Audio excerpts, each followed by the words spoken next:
Hello मेरे प्यारे, कैसे हैं आप सभी लोग? कैसे चल रही है आपकी पढ़ाई? तो दोस्तों, जैसे कि हमने आपको बताया था कि अगर हम इलेक्ट्रिक फील्ड इंटेंसिटी को फाइंड करें किसी डायपोल के थ्रू, तो वहां पे दो प्रकार के मिलते हैं, टू टाइप्स के होते हैं। एक होता है आपका एक्सियल पॉइंट, जिसको हमने आपको जस्ट इसके पहले पढ़ा दिया था कि मान लीजिए आपके कोई चार्ज ये है, एक चार्ज यहाँ पे, यानी प्लस चार्ज ये है, आपका माइनस चार्ज यहाँ पे है, और इसका इनके बीच का जो सेपरेटेड डिस्टेंस होता था आपका 2l।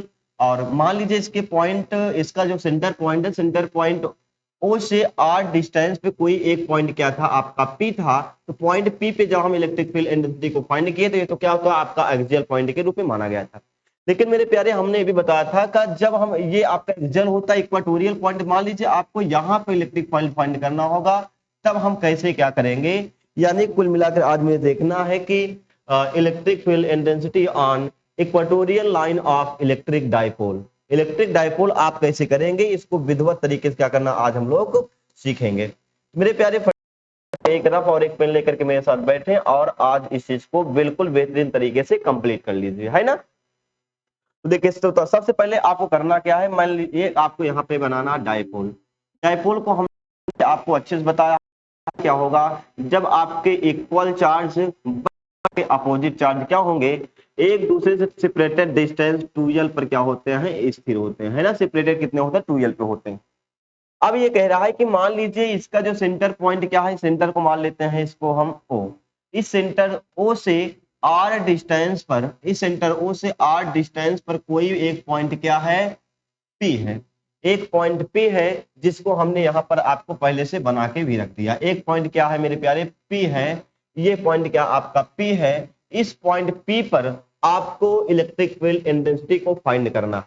तो इसको फाइंड करने के लिए आपको सबसे पहला काम इस चार्ज से और इस चार्ज के बीच का डिस्टेंस बना लेना है। ये आपका डिस्टेंस है, इसको मान लीजिए ए हो गया, ये वाला आपका हो गया बी। अब इसके द्वारा इसके बीच का जो डिस्टेंस होगा, ये आपका यहाँ पर लाइन ड्रा कर लेंगे, जैसे इसमें बताया गया। ये आपका ए है, ये आपका बी है। तो यहाँ पर आपको मान लीजिए सेंटर आपका ओ था, ओ से आर डिस्टेंस पे कोई एक आपका पॉइंट पी है। अब इसी पॉइंट पी पे आपको इलेक्ट्रिक फील्ड को क्या करना है, फाइंड करना है, इंटेंसिटी को फाइंड करना है। अब यहाँ से अगर देखेंगे चार्ज क्यू से आपका डिस्टेंस ये आपको मिल पा रहा है, और यहाँ पर आपको ये माइनस क्यू है, माइनस क्यू से जो आपका डिस्टेंस है, ये इसके बीच की डिस्टेंस आपको ये मिलेगा।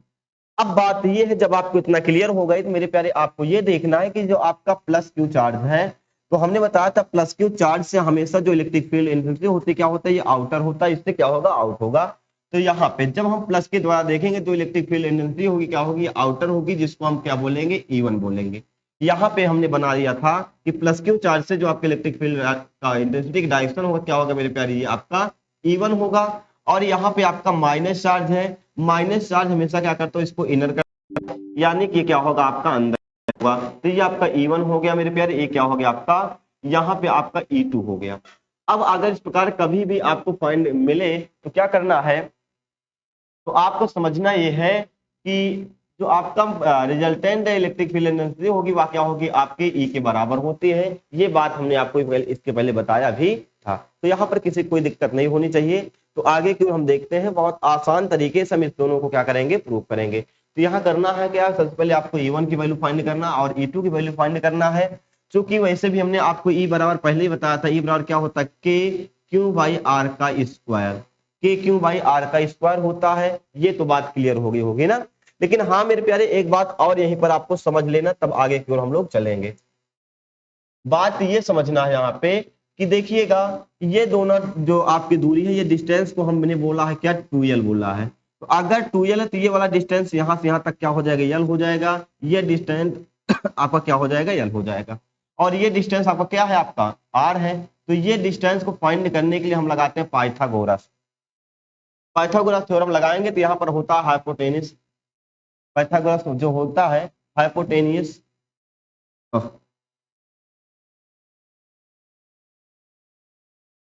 हाइपोटेनिस क्या कर लेंगे, आपका यहाँ पर जैसे ए और पी, ए पी का स्क्वायर इज इक्वल टू, ये आपका क्या होगा, बेस ए ओ का स्क्वायर प्लस आपका परपेंडिकुलर जो मिला ओपी का स्क्वायर। ओपी का क्या कर लेंगे, स्क्वायर कर लेंगे। अब दोनों को डिस्टेंस दिया गया है, तो एपी इज इक्वल टू क्या कर लेंगे, यहाँ पे दिया गया है यल का स्क्वायर प्लस आपका आर का स्क्वायर। जब आपका अंडर रूट हटेगा मेरे प्यारे तो यल का स्क्वायर प्लस आपका आर का स्क्वायर का अंडर रूट हो जाएगा। जब आपका ये स्क्वायर हटेगा तो क्या हो जाएगा, आपका अंडर रूट हो जाएगा। और एक बात वैसे भी आपको पता है, जो आपके एपी बराबर है, एपी क्या है, आपके पीबी के बराबर है। यानी हम लिख सकते हैं एपी बराबर PB is equal to under root L का स्क्वायर प्लस आर का स्क्वायर। यानी कि अब आपको पता चल गया होगा ए और पी के बीच का डिस्टेंस क्या है, और यहां पर भी आपको वही डिस्टेंस मिलेगा, आर का स्क्वायर प्लस यल का स्क्वायर, आपको डिस्टेंस मिल गया। यहां तक बात सबको मेरे प्यारे क्लियर हो गई होगी। अब हम आगे की ओर चलते हैं, देखते हैं आगे क्या है। अब तो यहां पर एक चीज ये बताया गया है, देखिएगा कि so that magnitude of the electric field to due to the two charge q and minus q are given as E1। यानी कि बताया गया है कि जो सबसे पहले आपको करना गया होगा, देखिएगा यहाँ पे जो आपको पहला E1 निकालना होगा, यानी कि due to the point Q के द्वारा हम निकालेंगे इलेक्ट्रिक फील्ड E1 को। तो आपको यहाँ पर क्या करना पड़ेगा, E1 बराबर होगा K, आपका चार्ज प्लस Q है, और उनके बीच का जो डिस्टेंस है वह डिस्टेंस क्या होगा, under root are square plus L square.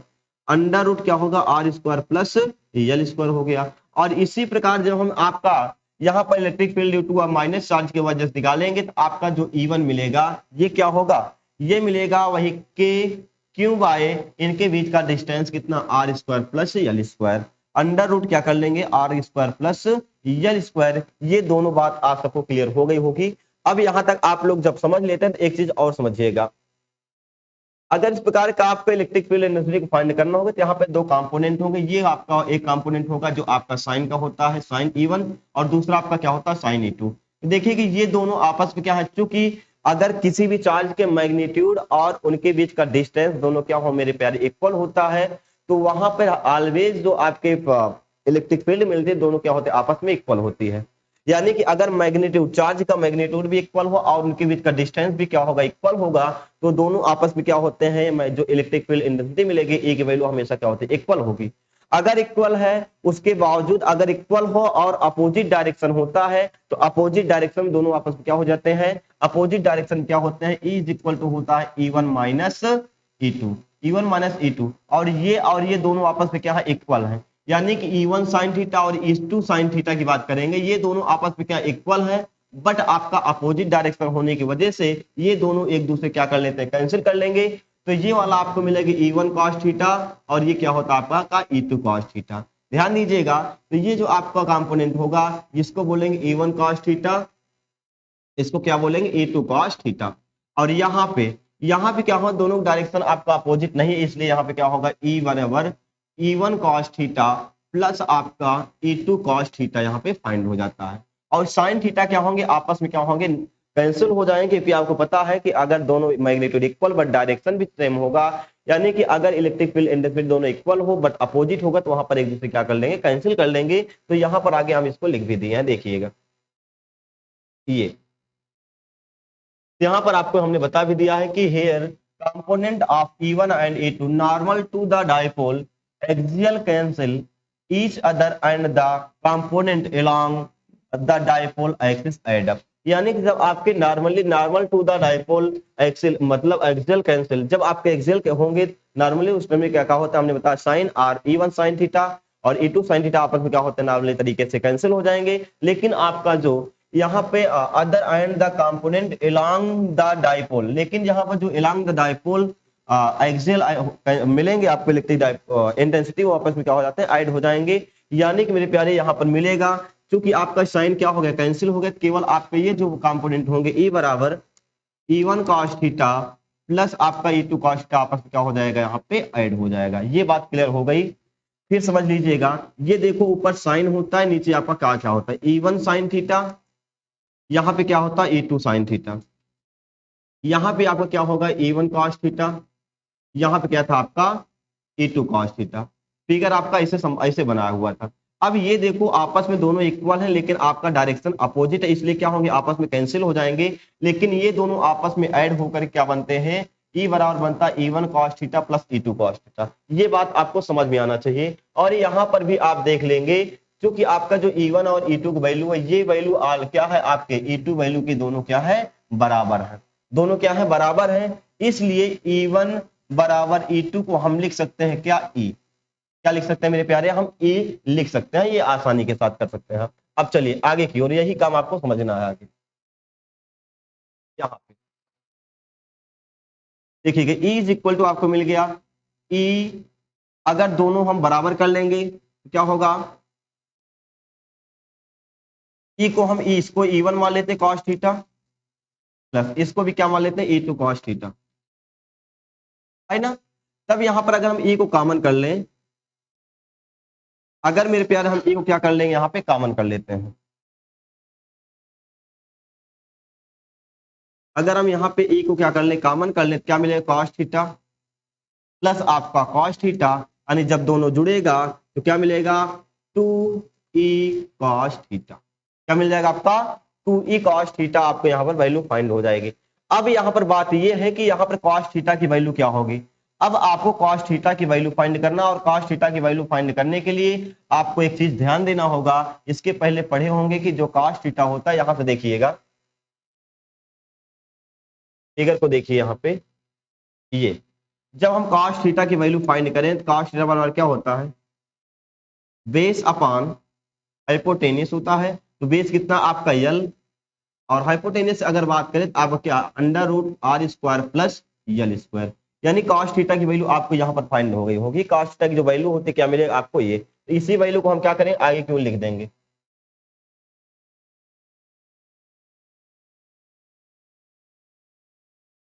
यहाँ पे cos थीटा की वैल्यू क्या मिली आपको, L upon under root are square plus L square.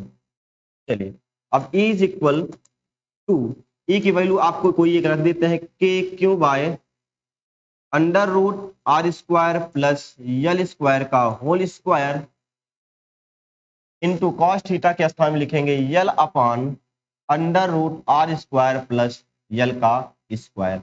एक बात मेरे प्यारे यहाँ पर आपको समझना है, अब यहाँ पर आपको ये समझना है कि अगर हम मेरे प्यारे 2k क्यों, ये जो आपका अंडर रूट हटा दें तो आपको मिल जाएगा आर का स्क्वायर प्लस यल का स्क्वायर इंटू यल अपॉन, इसको लिखेंगे आर स्क्वायर प्लस यल स्क्वायर की पावर 1/2, इसकी पावर 1 मानिए है, और इसकी पावर क्या हो 1/2। जब बेस आपके बराबर होंगे तो पावर को क्या किया जाएगा, ऐड किया जाएगा। तो अगर हम यहाँ पे जब पावर को ऐड करेंगे is equal to 2k q y, आपको यहाँ पर जब पावर ऐड करें तो आर स्क्वायर प्लस यल स्क्वायर, तो 1 प्लस आपको मिलेगा 1/2। इसको जब हम सॉल्व करेंगे 1 प्लस 1/2 को हम जब सॉल्व करते हैं कितना, 3 आपका 2 मिल जाएगा, कितना मिलेगा 3/2 मिलेगा।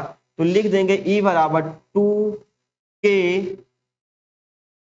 यहां पर आपका यल भी है 2k क्यों यल बाय आर का स्क्वायर प्लस यल का स्क्वायर की पावर 3/2।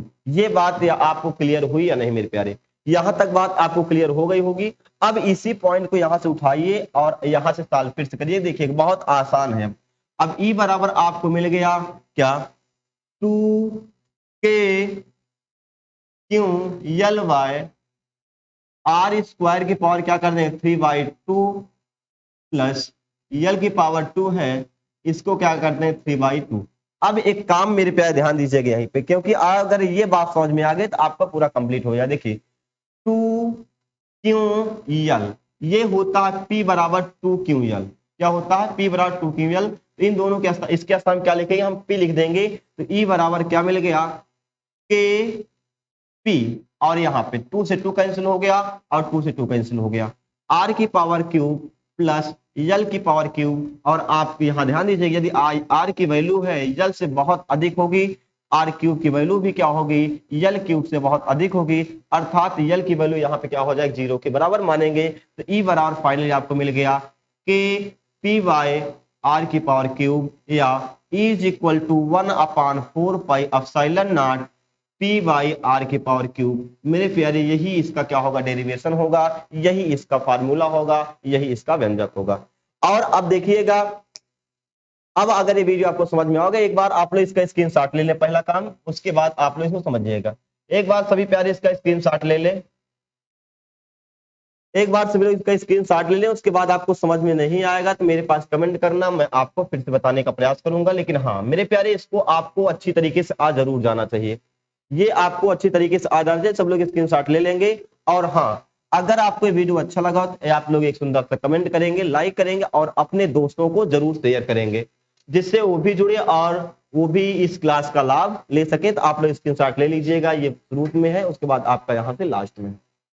ठीक है, अब दोस्तों मिलते हैं आपको अगली क्लास के साथ, तब तक के लिए जय हिंद, जय भारत।